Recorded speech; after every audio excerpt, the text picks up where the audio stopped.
Hi friends, today we're going to be making vegan fish curry or vegan Kari Ikan. This dish is a huge favorite in my family. Let's get started.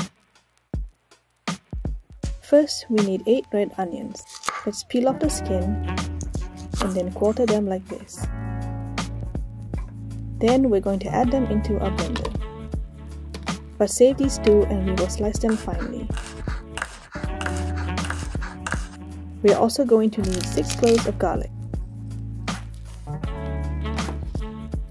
Pop it into the blender, but again save 2 so we can slice it. Next, we're going to need 1 lemongrass. I got this from the garden today and it smells so good.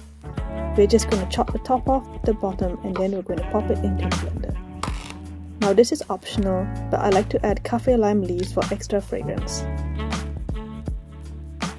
For that oceany umami flavor, we're also going to add 1 tablespoon of roasted seaweed along with 6 dried chillies that I've soaked in hot water.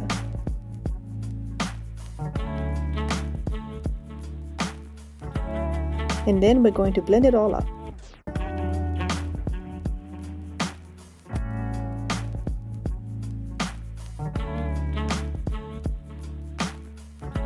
Now let's move on to our vegetables.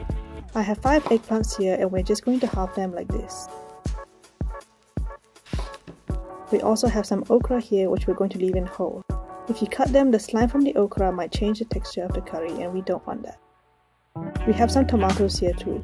We are just going to quarter them like this.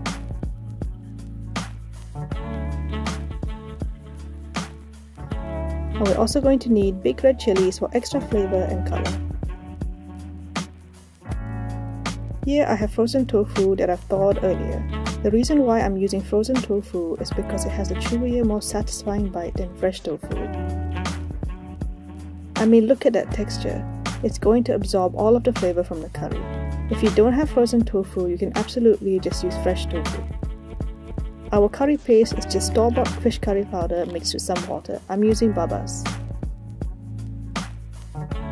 For our dry spices, we are using halba, campur or mixed fenugreek seeds. It's a combination of mustard seeds, fenugreek, cumin, and fennel seeds. Next, we need tamarind paste or asam jawa and also mushroom seasoning. This really adds a depth of flavor that vegan dishes sometimes lack. I got this mushroom seasoning on Lazada. I'll put a link in the description box below so it's easier for you to find. We're also going to need water and coconut cream. Now let's start cooking. We're going to pour our oil in. This is about 3 tablespoons of oil. You can add more or less if you like. Before the oil heats up, I'm going to toss in the halba campur and curry leaves. They will start to crackle once they get heated and release that warm aroma.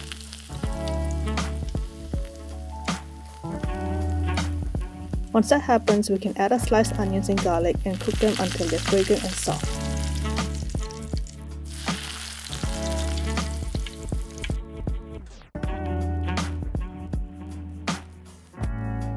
Next, we're going in with our curry paste. I should have gone in with my blended ingredients first, but I made a mistake and I went in with the curry paste. Don't be like me.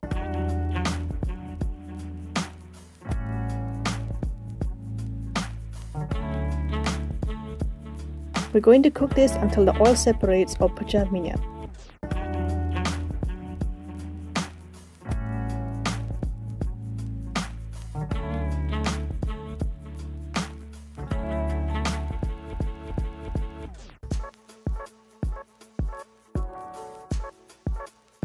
Let's go in with the eggplants now.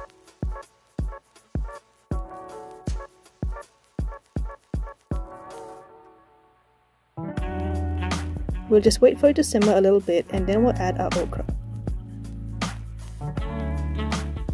Let this all simmer on medium-low heat until all the veggies are almost cooked. Then we can add in our tomatoes and chilies.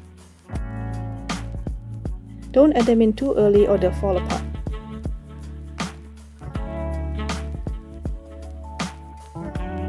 Let's add our tamarind paste, mushroom seasoning, and salt.